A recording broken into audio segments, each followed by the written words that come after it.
West Coast Cookbook and Speakeasy with Chef Justice Putnam. Netrootsradio.com.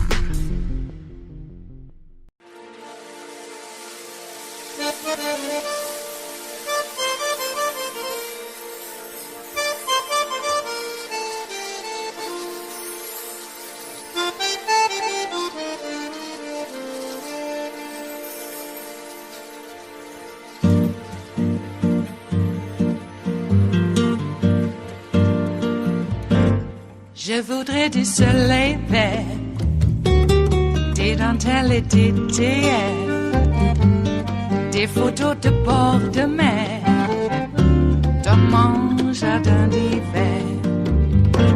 Je voudrais de la lumière, comme en Nouvelle-Angleterre. Je veux changer d'atmosphère, dans mon jardin d'hiver.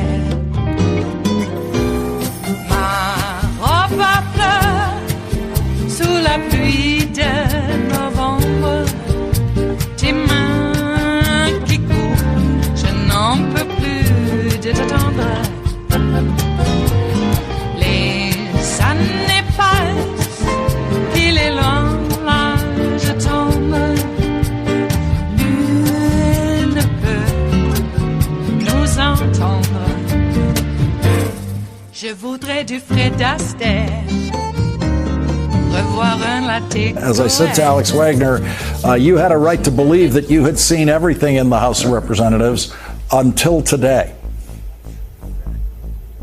Well, thank you very much for having me, Lawrence. You're right. I thought I had seen it all. And I thought I'd read about stuff way back yonder that we would never see again. I was wrong. History does have a way of repeating itself. And ever since, I think it was Joseph Cannon, was subjected to this kind of a vote. But even then, the vote did not prevail. Today, it did. So it looks as if we are now confronted with a conference that's trying to run the entire House of Representatives that's divided against itself. And that, as we know from history, will not prevail. So we'll come back in another week, and hopefully they will get their act together. I hope they will, because the country is looking to us for leadership. The country needs stability around the world and within our borders, and we ought to be providing it in a bipartisan way.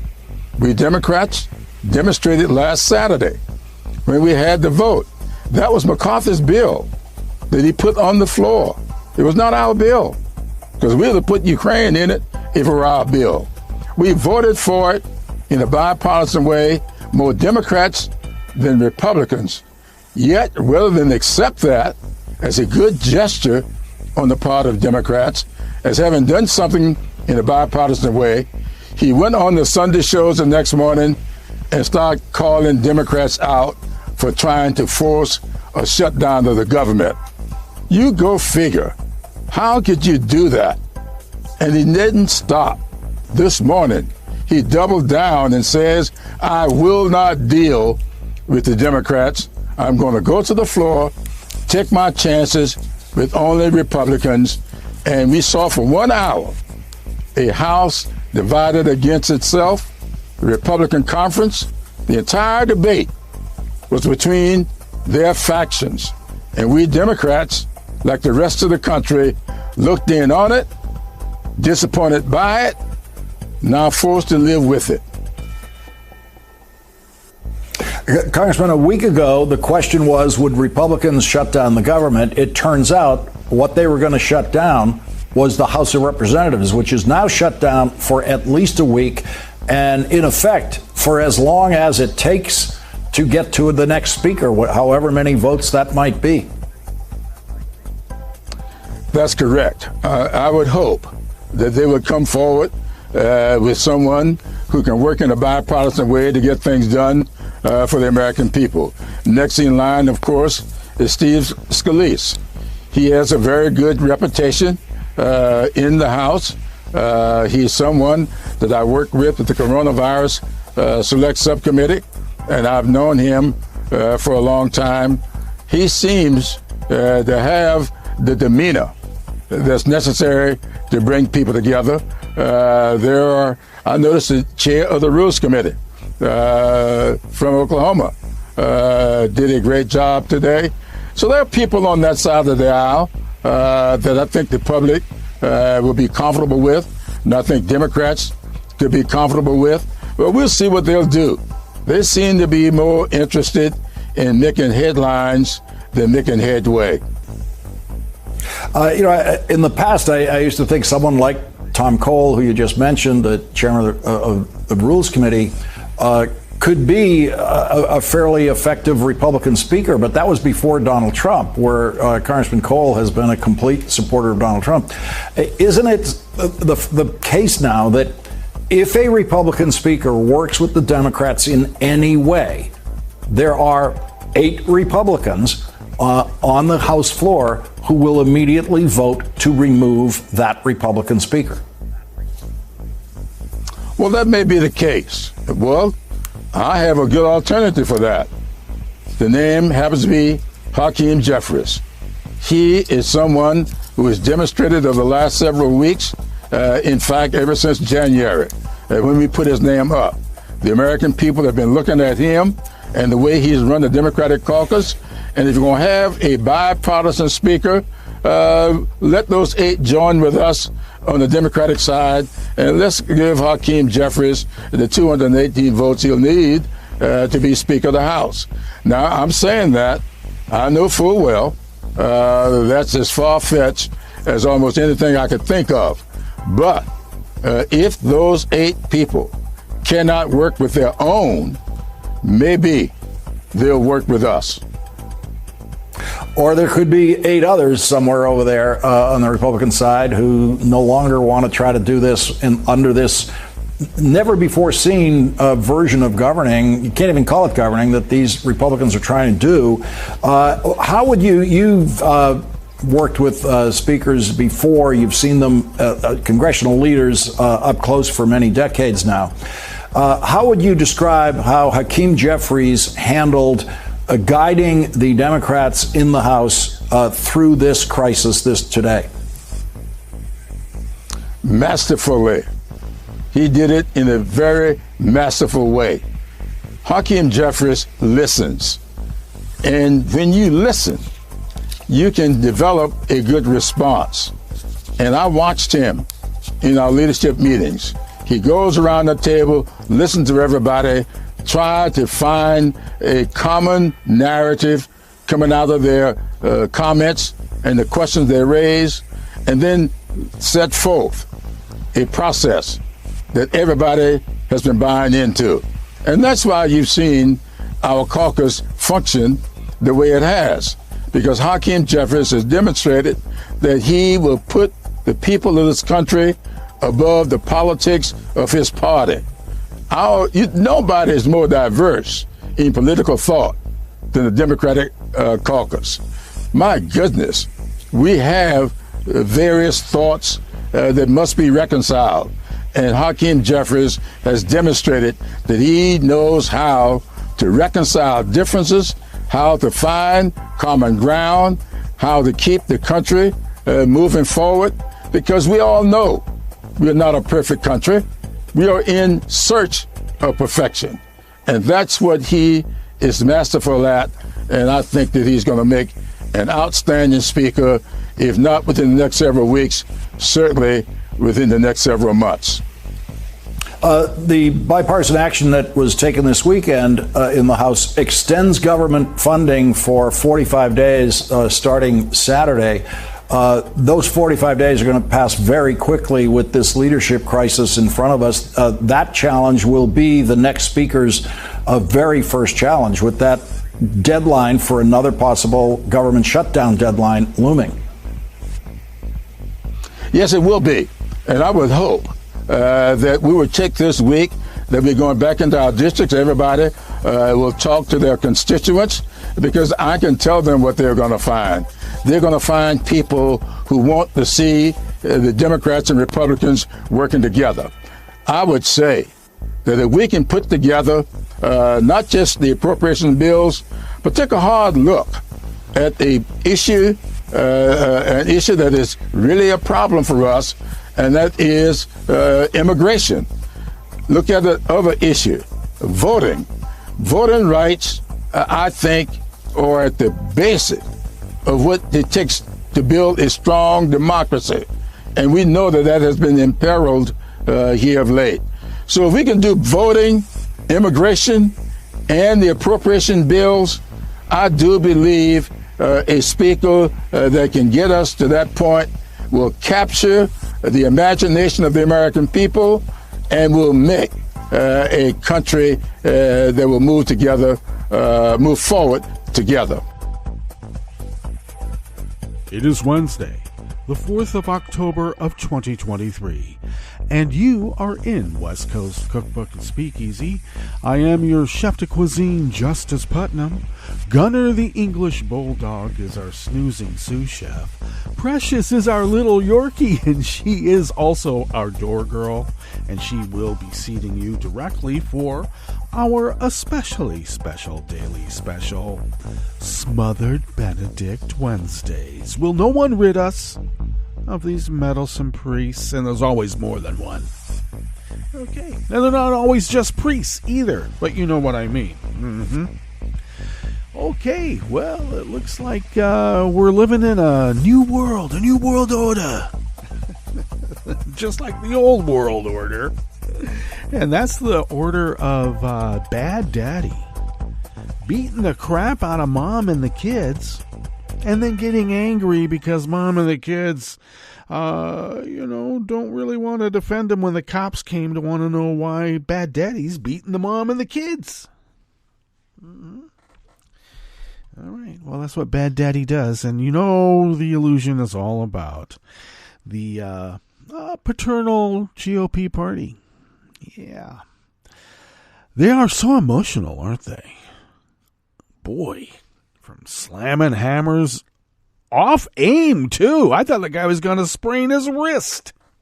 I'm also calling Patrick McHenry.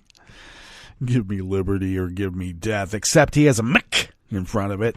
Patrick McHenry is now forever known as Patty McHammer. Okay, so spread the word. Patty McHammer. Okay. Yeah, I thought Patty was going to sprain his wrist. You got to be a little careful when you slam that gavel down so hard. You hit it offline, and there's a lot of heft there, and you can sprain your wrist. So be careful. Okay, you won't be able to tie that bow tie unless it's a clip-on. I wonder. I bet it is. It could be a clip-on. Yeah. I think the first thing that Hakeem Jeffries should do when he becomes Speaker of the House in probably a few months or less, mark my word, I would suggest that Hakeem Jeffries, one of his first acts, is to remove all the step stools that Patrick McHenry, Patty McHammer, uses to be able to get high enough to use the urinals, because they don't make urinals for little kids there. Okay? At least not the size of little kids. I usually figure that, well, you know where I'm going. And I know there's going to be a lot of people who are saying, oh, you're just criticizing him because of his appearance. No, I'm not just criticizing him because of his appearance. Jesus. I am drawing attention to what a small, petty, little okay, not a Burgermeister, I'm sorry. Small, petty, little twit that Patty McHammer is, along with the rest of the MAGA caucus, the Putin caucus. If we were able to arrest some of these people for being in cahoots with Vlad, Hakeem would be Speaker a lot quicker. So why don't we make that happen? They are. Okay? Come on. They're trying to dig up any kind of dirt they can to you pulled a fire alarm to delay a vote. These people stormed the Capitol with tens of thousands of people and had a violent coup to stop the counting of the votes. The Electoral College official signing. The guy's in another building across the campus, and he's trying to get out to get over there to vote. He only has a little bit of time, and they're going to make that into some sort of you got to remove him from office. Then they don't want to just remove him from like a committee assignment or something, but completely from office. And I'm going to give Bowman the benefit of the doubt. I know some people jumped on the bandwagon going, "Oh, he's so stupid. He did that on purpose." He wasn't even in the Capitol building. He was nowhere near it. And if he pulled the alarm, it doesn't go over to the Capitol. They don't evacuate the Capitol, and they didn't. But you got like MAGA Nazis, like, and I like to say MAGA, not MAGA. MAGA. You got MAGA Nazis like Marjorie Taylor Greene out there saying, "He's got to go." Well, you just want to lynch a black man. Because that's what she's all about. In that part of Georgia, people elected her to go and lynch black men, apparently. I'm just doing what my constituents want. Well, you know what? Your constituents are a bunch of dimwit racists, and why are you doing that? Aren't you, as an elected official, tasked with also raising the consciousness of your constituency? You don't have that sense of responsibility to America? Nope. Okay. Well, the insurrection goes on, and I know a lot of people saying that the coup, once elected officials like Marjorie Taylor Greene, Matt Gaetz, Biggs, Jordan, et al., further the reasons for the coup is then known as an insurgency. And those active participants are known as insurgents. We have an insurgency going on here, folks, and have for quite some time. And we're seeing it acted out. It was sort of like a night of the long knives, and that's what, these MAGA Nazis are all about. All right. Well, what else? Oh, yeah, the pettiness of Patty McHammer ejecting Nancy Pelosi from her, I guess, quote, secret office, the more secure one. Henny Stoyer, the same thing.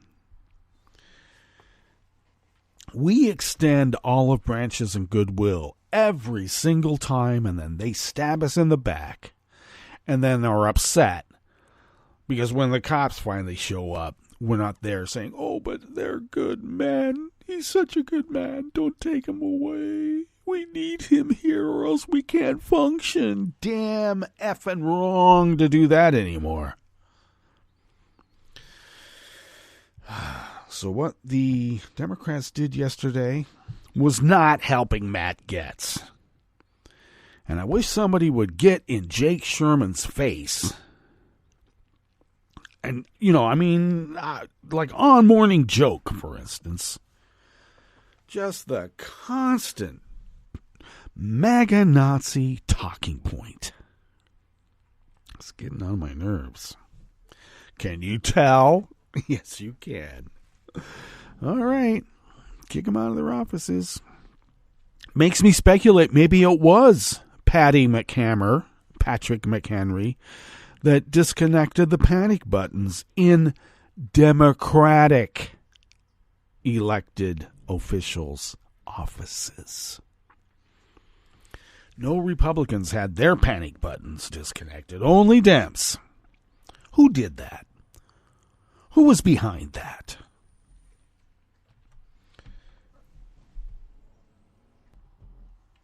Well, I'm accusing Patty. I don't have any evidence. But do we ever need evidence anymore? Yes, we do. But it's a spurious allegation, and I think that's needed. Okay? Might as well make some spurious allegations, because the behavior belies something a little bit more untoward. They do. All right, what do we have in store for you here in the curated part of the show? Because we do have quite a curated part of the show, so why don't I give you a rundown about what that might be? Not only what it might be, what it is. Okay, yes, at the top, Clyburn said it succinctly that I call them the MAGA house, okay? But, the repugs in the house care more about making headlines than headway. Well, I don't need to remind Clyburn. He knows. These people aren't there to make headway. They're not there to be bipartisan. Their whole reason for getting rid of McCarthy is because he made some, quote, agreement with the Democrats, with the emphasis on rats. We don't, and then they whine because we didn't come to their rescue. When hours before this vote, McCarthy was saying, I will not negotiate. I will not use I won't do what Democrats want. Okay. All right. Well, I don't need to remind Clyburn that their task is not for bipartisanship. It's to destroy the United States of America and representative democracy itself. And we better wrap our heads around that. Okay? We better. On the rest of the menu, the FBI alleges a diehard MAGA sheriff in Virginia charged with accepting bribes for deputy badges sold one to a controversial Iraqi fixer. Neo-Nazis violently threatened journalists covering a Tennessee mayoral race, and I'm talking about real neo-Nazis. And the Education Department asserts Liberty University violated federal safety laws by failing to warn the campus community about gas leaks, bomb threats, and people credibly accused of repeated acts of sexual violence for years. After the break, we move to the chef's table, where Armenia's parliament voted to join the International Criminal Court, a move that further strains the country's ties with Russia. And police in India searched journalists' homes and offices in the country's latest raids on media. All that and more on West Coast Cookbook and Speakeasy. Bon appetit.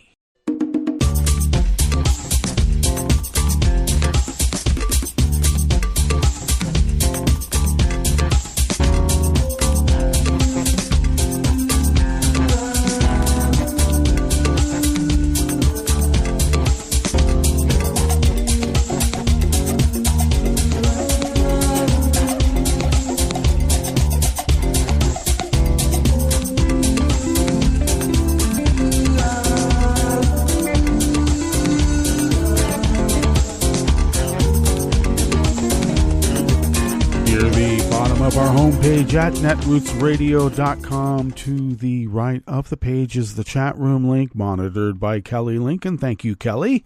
Across the page to the left from that chat room link, near the bottom of our homepage at netrootsradio.com, is the link to our Patreon page. And do please become a recurring Patreon of Netroots Radio. It really does help us pay down the ever-increasing bills and costs of running this powerhouse of resistance. So thank you to those of you who have been so generous over these many years and allowing us to fulfill our civic duty as the founders originally intended so many years ago. So please help us. If you would like to follow Netroots Radio on Twitter, Mastodon, Spoutable, Blue Sky, you can do so at Netroots Radio. Tom takes care of that. Thanks, Tom. Follow me on Twitter, Mastodon, Spoutable, Blue Sky, Tumblr, Instagram, Facebook, at Justice Putnam or simply Justice Putnam, depending, and you know how that depends. And I post the show notes and links diaries on Daily Codes 10 minutes before showtime, where you can find the actual articles and clips that inspire this salon we call West Coast Cookbook and Speakeasy. And you can find those links very easily on my social media feeds, so follow me. You can also follow the show on Twitter at Cookbook West and pick up podcasts by way of Spreaker, TuneIn, iHeart, YouTube, iTunes, and really wherever podcasts can be found, just not on Stitcher anymore. Just not. All right, this first offering here in the Bistro Cafe of West Coast Cookbook and Speakeasy is out of The Daily Beast by Justin Rohrlich. A diehard MAGA sheriff in Virginia charged with accepting bribes for deputy badges allegedly sold one to a controversial Iraqi fixer linked to Kurdistan Prime Minister and accused kleptocrat Massoud Barzani. A lot of accusing. I think they actually are, but for journalistic practices, Justin has to follow them, and we don't necessarily have to here because, hey, the evidence is clear, but let's go on with the article. Now, that's according to an FBI search warrant affidavit obtained by the Daily Beast, which reveals Virginia-based businessman Haval Doski was swept up in a federal investigation that has upended the decade-plus tenure of Culpeper County, Virginia Sheriff Scott Jenkins. Prosecutors say donors who gave generously to Jenkins' 2019 re-election campaign were rewarded by being made reserve deputies, which also gave them permission to carry a concealed weapon in all 50 U.S. states. Doski, who has not been charged with a crime, was sworn in as a Culpeper deputy in exchange for a $5,000 donation to Jenkins' campaign committee. The search warrant affidavit states his involvement in the plot has never been previously disclosed. Now, Jenkins is a so-called constitutional sheriff who opposes all forms of common-sense gun control, was indicted in June on a slew of public corruption charges related to the scheme. 3 Virginia businessmen also bought commissions as Culpeper Reserve deputies were indicted alongside Jenkins.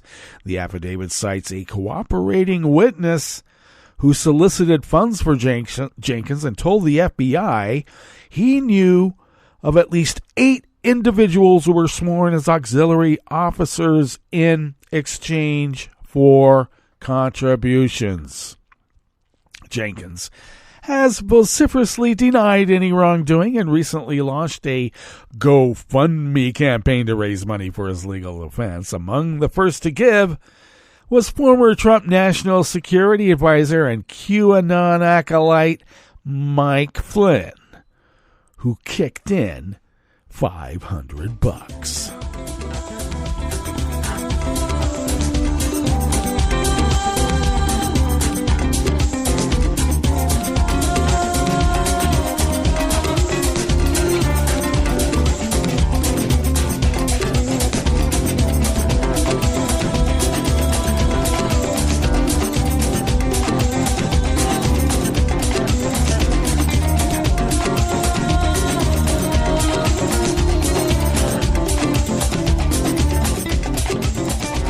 Jordan Green, writing for Raw Story, brings us this next offering here in the Bistro Cafe of West Coast Cookbook and Speakeasy, Smothered Benedict Wednesdays.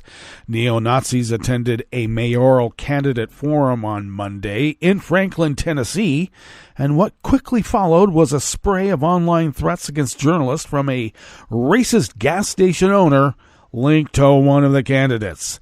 The neo-Nazis milled outside the Forum in the wealthy small city outside of Nashville as supporters of their favorite candidate, Gabrielle Hansen, attempted to prevent a TV journalist from entering the room. Then, the threats against journalists began. Phil Williams, chief investigative reporter for News Channel 5 WTVF, tweeted a photo of the neo-Nazis flanking the entrance of City Hall on Monday evening, writing that members of the white supremacist group Tennessee Active Club are here, saying they are providing security for Gabrielle Hansen. And an at-large member of the Franklin Board of Mayor and Aldermen, Hansen is a candidate in the mayoral race along with incumbent Ken Moore.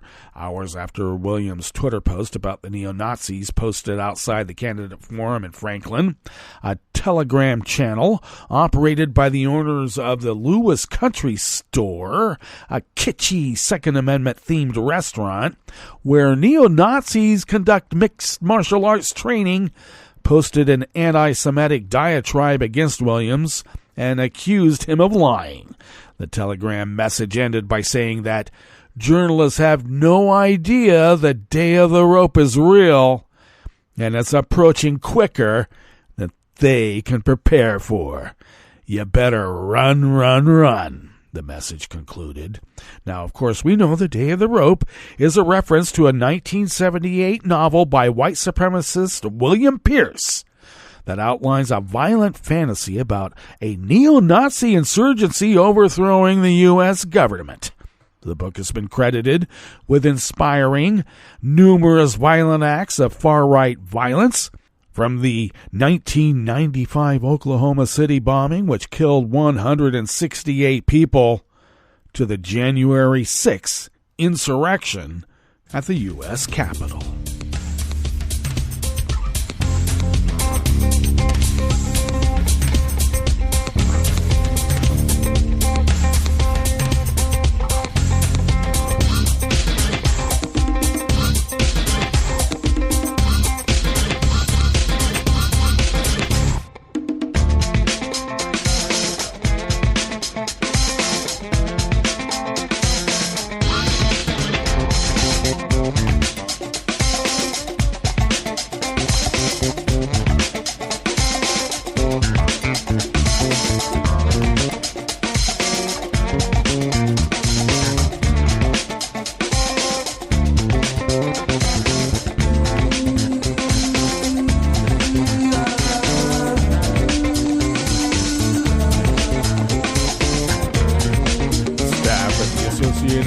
Brings us this final offering here in the Bistro Cafe of West Coast Cookbook and Speakeasy. Liberty University failed to warn its Virginia campus community about safety threats, including from individuals accused of sexual violence and systematically underreported crime statistics. The private Christian university has marketed itself for years as having one of the nation's safety campuses, but the education department found Liberty as an institution that discouraged people from reporting crimes and could not provide basic documentation about crime on campuses. A preliminary and confidential report written in May by the Department of Education, which said last year it was reviewing Liberty's compliance with a federal law that requires schools to collect crime data and notify students of the threats. In a statement released yesterday, Tuesday, Liberty confirmed it received the government's report in May, but said it has been corresponding with officials since then about significant errors, misstatements, and unsupported conclusions in the department's preliminary findings. The AP has not independently authenticated the report. The department, which did not immediately respond to AP's request for comment, says it does not comment on, but they told the Washington Post, who broke the story originally, that it does not comment on pending oversight activities. Later Tuesday, yesterday, U.S. Today reported it had also obtained what's known as the Program Review Report. Liberty repeatedly violated a law known as the Clary Act, According to the preliminary report, the federal law requires colleges and universities that receive federal funding to disseminate an annual security report to employees and students. It must include information on campus crime and efforts to improve campus safety. Schools that violate the law are often fined and required to make sweeping changes. For example, Michigan State was fined $4.5 million in 2019. Investigators from the Fed said it failed to adequately respond to sexual assault complaints against Larry Nassar, a campus sports doctor who molested elite gymnasts and other female athletes. Not to even, let's not forget about Ohio and Jim Jordan, okay? And the shower stuff. Okay, with that, let us now go to our break. And when we get back from that break, we will go through weather from around the world. And we will finish up with the stories that we have curated for you today. You are listening to West Coast Cookbook and Speakeasy. And we will be right back. You are listening to netrootsradio.com. Please hang up and try again.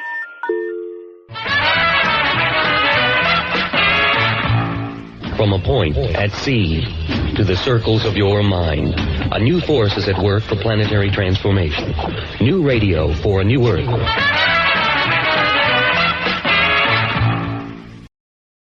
This is Take Two Movie Review. I'm Kim Lowe. This week, she's back. The Nun 2 is a straightforward sequel to 2018's The Nun. Set in the same universe as The Conjuring, Tassia Farmiga reprises her role as the demon-fighting Sister Irene. Set 5 years after the events of the first movie, Sister Irene learns that the demon nun was not destroyed, but has changed locales. Now she's wreaking havoc upon a French boarding school, and it appears that no one can stop the mayhem except her. Setting off to France to battle the demon, Sister Irene is joined by a plucky American novice nun, Deborah, played nicely by Euphoria's Storm Reed. Reed proves to be a welcome addition to the franchise, and indeed the best parts of the movies are the scenes with her and Farmiga. The pair have great chemistry and do well with the material they are given. However, even they can't compensate for the film's greatest flaw, which is that despite being a horror movie, it has some extended slow stretches. There are also a few plot threads, one of which involves school bullying that could have proved interesting had they been developed. Though there are some suitably gruesome deaths, this is one of the few horror movies in recent memory where a higher body count might have actually helped. Still, The Nun 2 is fine Halloween fare.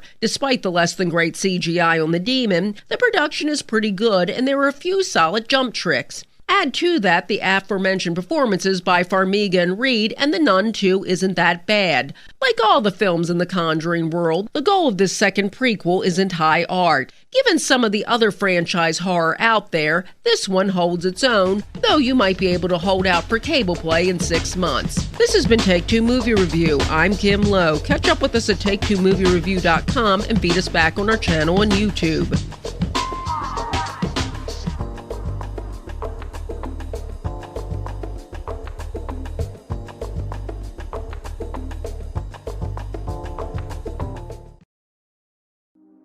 Hi, this is Your Health Quickly, a Scientific American podcast series. We bring you the latest vital health news, discoveries that affect your body and your mind. And we break down the medical research to help you stay healthy.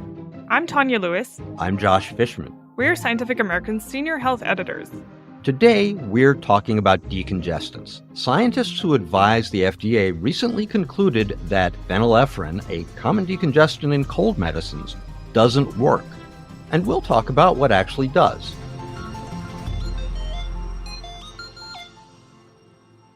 I don't know about you, Josh, but I have pretty bad allergies and my sinuses are blocked pretty often.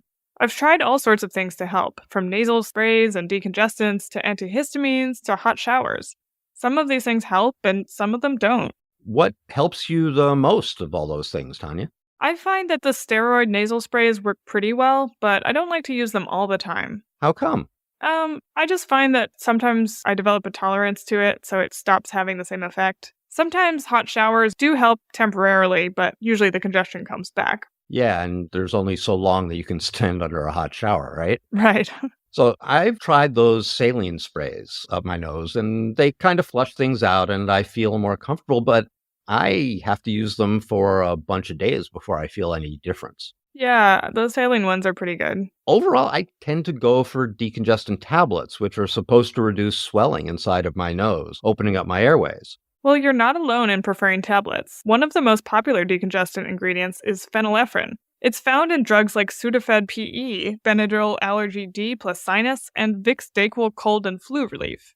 But earlier this month, in a rare move, an FDA advisory panel declared that oral phenylephrine is completely useless at clearing up congestion. That really surprised me. I've been buying cold and flu medicines for years, and I always look to see if a decongestant like phenylephrine is in the capsule. I'd heard for a while that it wasn't that effective, but it's in a lot of cold medicines. In fact, it became popular because the standard over-the-counter decongestant, pseudoephedrine, the active ingredient in Sudafed, got locked up behind pharmacy counters.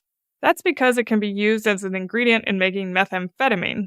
I remember that. In the mid-2000s, all of these cold medicines were suddenly put behind plexiglass windows with padlocks on them. I had to ask a pharmacist if I wanted some, and there was a limit to how much I could buy. Yeah, exactly. So more products started using phenylephrine. Basically, they were using it as a substitute? Yeah, phenylephrine was actually approved in the 1970s, so it had been around for a while. But even back then, the FDA said it wasn't very effective as a decongestant. There was a cough and cold panel in 1972 in which the panel specifically noted that the data were not strongly indicative of efficacy. So this goes back quite a number of years. That's Jennifer Lay, a professor at the pharmacy school at the University of California, San Diego. She was on the recent FDA advisory panel earlier this month that made the decision that phenylephrine wasn't effective.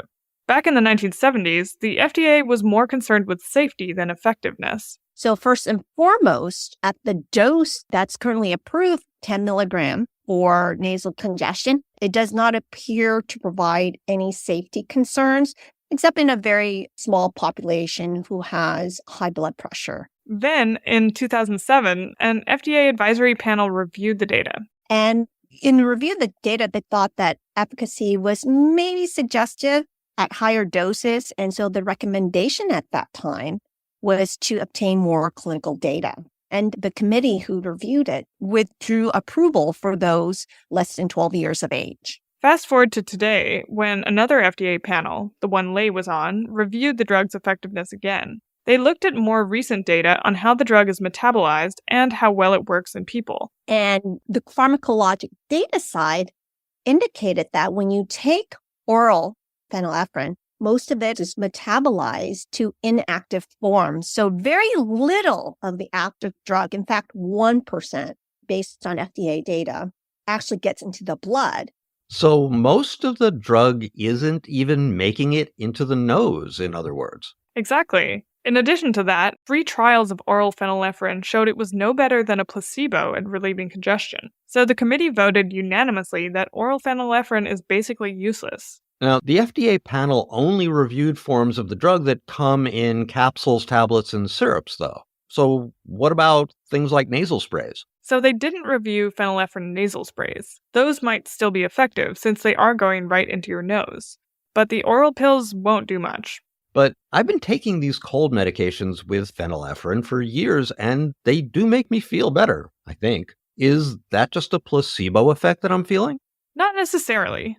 Those meds usually are a combo of several ingredients, such as acetaminophen, which helps reduce pain and fever, and antihistamines, which help in the first few days. So the combo may still make you feel better.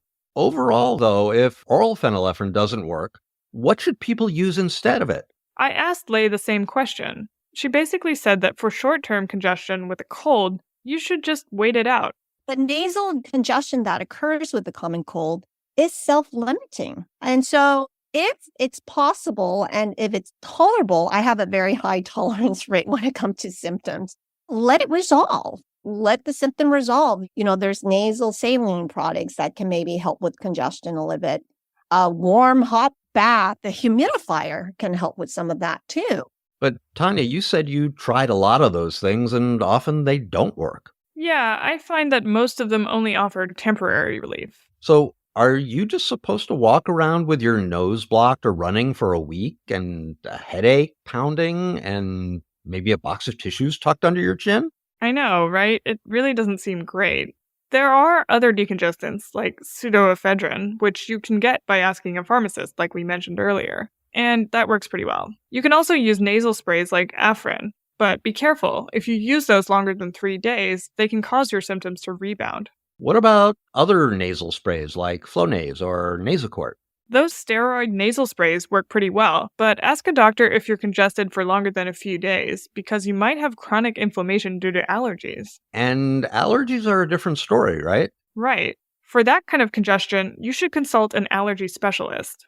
The standard therapy involves some combination of oral antihistamines, nasal antihistamines, and nasal steroids like Flonase. In some cases, you can get allergy shots or even surgery. Okay, but for colds, clearly it's time to restock my medicine chest. Those saline sprays do help me, so maybe some more of those. And if I have a rougher case, it really looks like I'm going to have to ask the drugstore to take out their keys and open up their pseudoephedrine stash. Your Health Quickly is produced by Talika Bose, Jeff Delvisio, Kelso Harbor, Corinne Leong, and by us. It's edited by Ella Fetter and Alexa Lim. Our music is composed by Dominic Smith. Our show is part of Scientific American's podcast, Science Quickly. Subscribe wherever you get your podcasts. If you like the show, give us a rating or review. And if you have ideas for topics we should cover, send us an email at yourhealthquickly@siam.com. That's yourhealthquickly@sciam.com. I'm Tanya Lewis. I'm Josh Fishman. See you next time.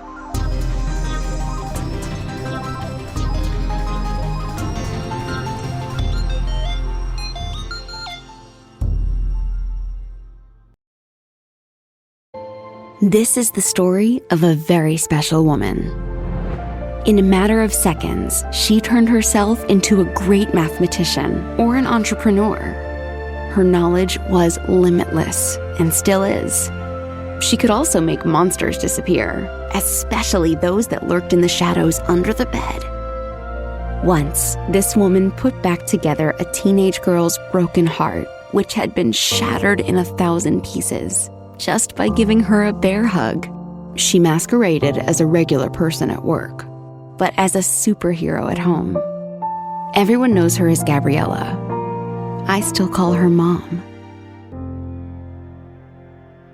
Your hero needs you now, and AARP is here to help. Find the care guides you need to help, complete with tips and resources at aarp.org/caregiving. A public service announcement brought to you by AARP and the Ad Council. Hi, I'm Tom Hartman, and since you're listening to netrootsradio.com, show your progressive side and go to the donate button on the bottom of the homepage. It's progressives like you who power Netroots Radio and keep the progressive message beaming everywhere 24 hours a day. Just go to our donate button at the bottom of netrootsradio.com.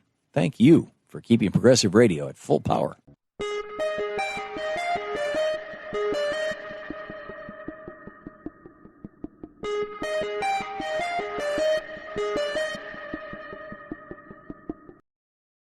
I'm Rick Smith, and this is Labor History in 2.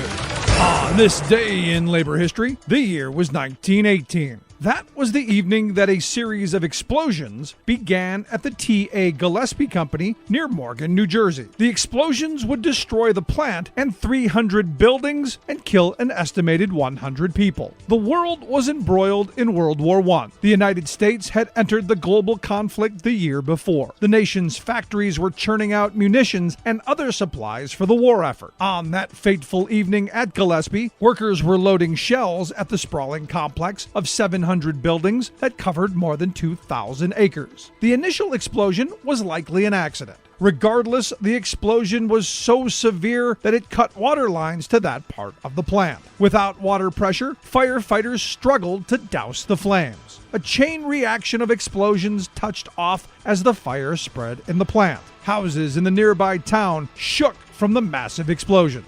Windows exploded and residents fled. Residents from 3 towns were evacuated due to the disaster. The New York Sun described the exodus as, quote, streams of human misery, mothers and fathers, frightened children clutching still more frightened dogs. Old people tottering along with all the same dazed expressions on their faces, as if they scarcely realized what had happened.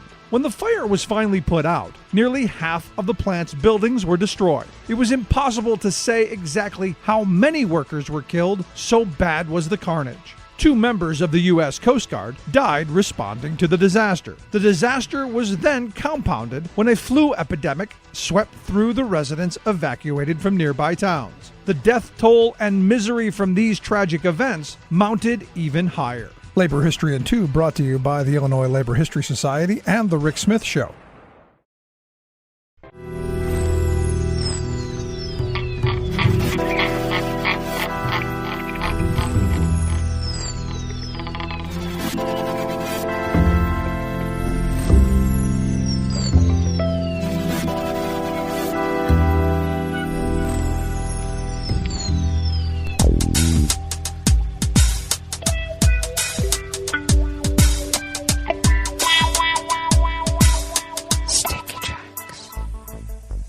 Thank you for accompanying us here to the Chef's Table at West Coast Cookbook and Speakeasy Smothered Benedict Wednesdays. We always begin weather from around the world along the banks of the Rogue River, in the Rogue River Valley of Southern Oregon on the west coast of the continental United States of America, where it is currently 50 degrees Fahrenheit, expecting highs in the low 80s, about 82 actually, and that will be much warmer than what we had even yesterday. Partly cloudy skies throughout the day, had quite a bit of fog earlier this morning. Winds will be light and variable, then generally clear overnight with lows again near 50, winds light and variable, and then abundant sunshine tomorrow with temperatures inching up to about 90 with winds light and variable. Looks like ragweed pollen has been bumped up into the high range.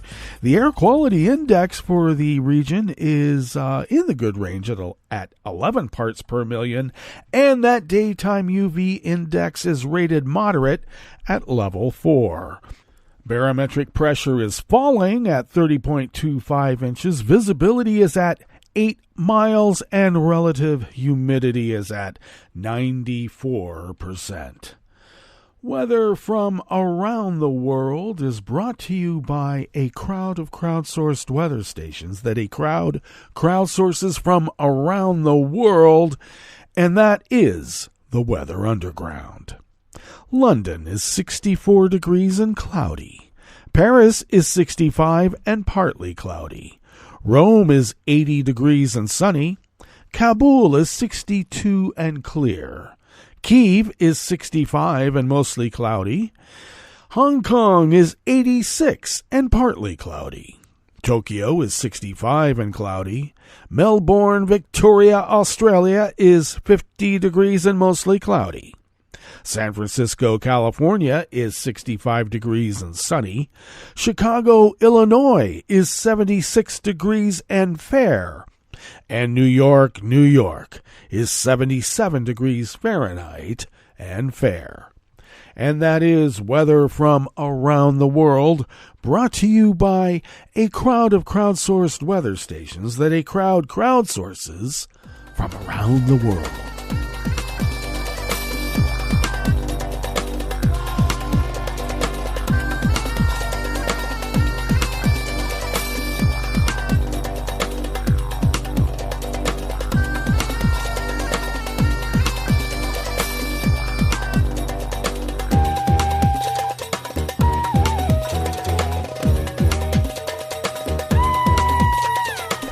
Demorian of the Associated Press brings us this first amuse-bouche here at the Chef's Table at West Coast Cookbook and Speakeasy's Smothered Benedict Wednesdays.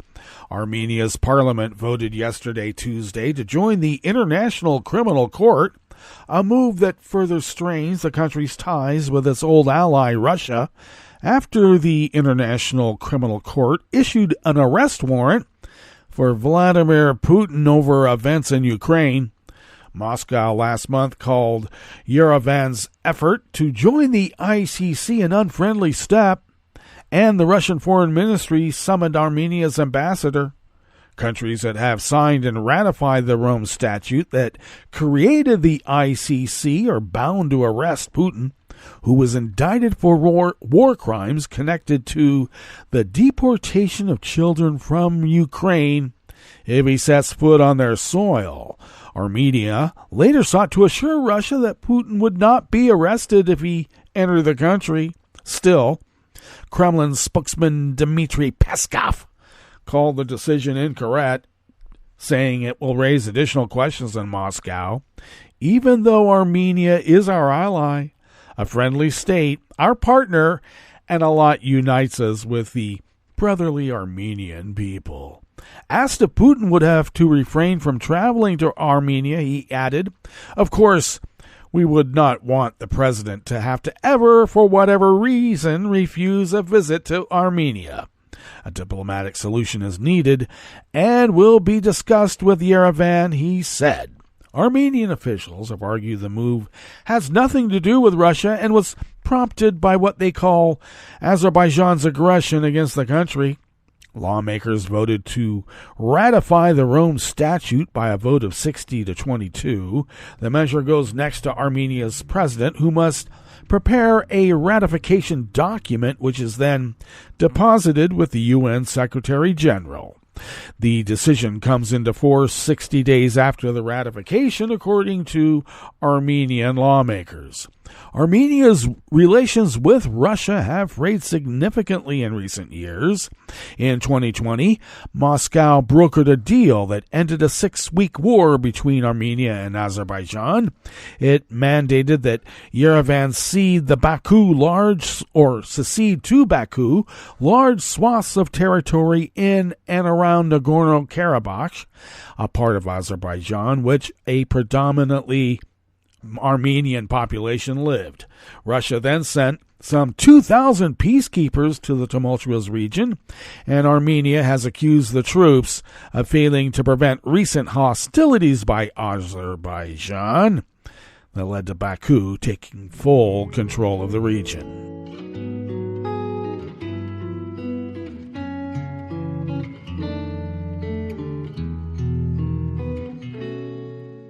Je te donne, c'est mon amour pour la vie entière.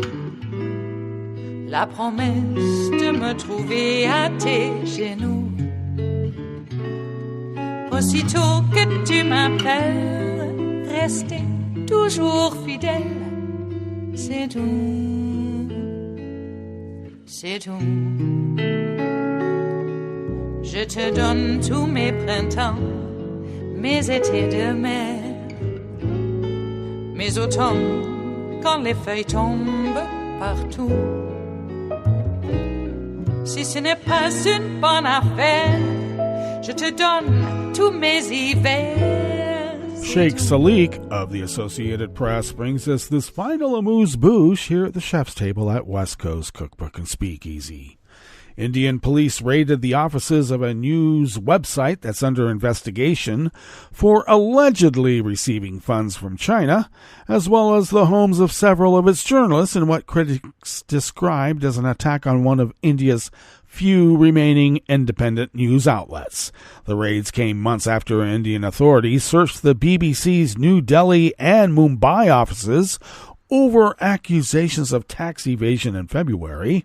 NewsClick, founded in 2009, is known as a rare Indian news outlet willing to criticize Prime Minister Modi. Indian authorities registered a case against the site and its journalists on August 17th, weeks after the New York Times reported that the website had received funds from an American millionaire who, the Times wrote, has funded the spread of Chinese propaganda. NewsClick has denied the charges. The case was filed under a wide-ranging anti-terrorism law that allows charges for anti-national activities and has been used against activists, journalists, and critics of Modi. some of whom have spent years in jail before going to trial. No one has been arrested in connection with NewsClick so far. 2 people, including NewsClick's editor-in-chief, were detained during the raids, and police carried away dozens of boxes of documents. At least 2 journalists whose houses were raided by Delhi police said their devices were seized. Delhi police did not immediately respond for comment because why would they? No one ever does. Reporters Without Borders, an advocacy group for journalists, ranked the country 161st on its press freedom rankings this year, and writing that the situation in the country has deteriorated from problematic to very bad.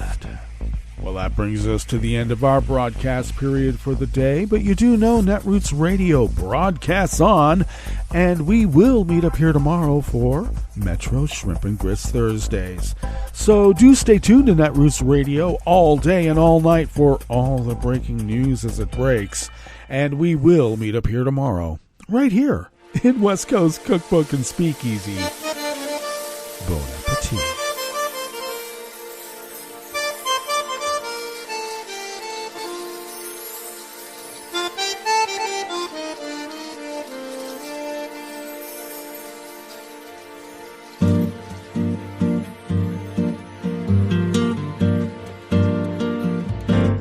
Je voudrais du soleil vert, des dentelles et des théières, des photos de bord de mer, dans mon jardin d'hiver. Je voudrais de la lumière, comme en Nouvelle-Angleterre. Je veux changer d'atmosphère, dans mon jardin d'hiver. Ma fleur sous la pluie de novembre, tes mains qui courent, je n'en peux plus de t'attendre. Les années passent, qu'il est loin, là je tombe. Nul ne peut nous entendre. Je voudrais du Fred Astaire, revoir un latte Goël. Je voudrais toujours te plaire dans mon jardin d'hiver. Je veux déjeuner par terre, comme aux langues de golfe clair. T'embrasser les yeux ouverts dans mon jardin d'hiver.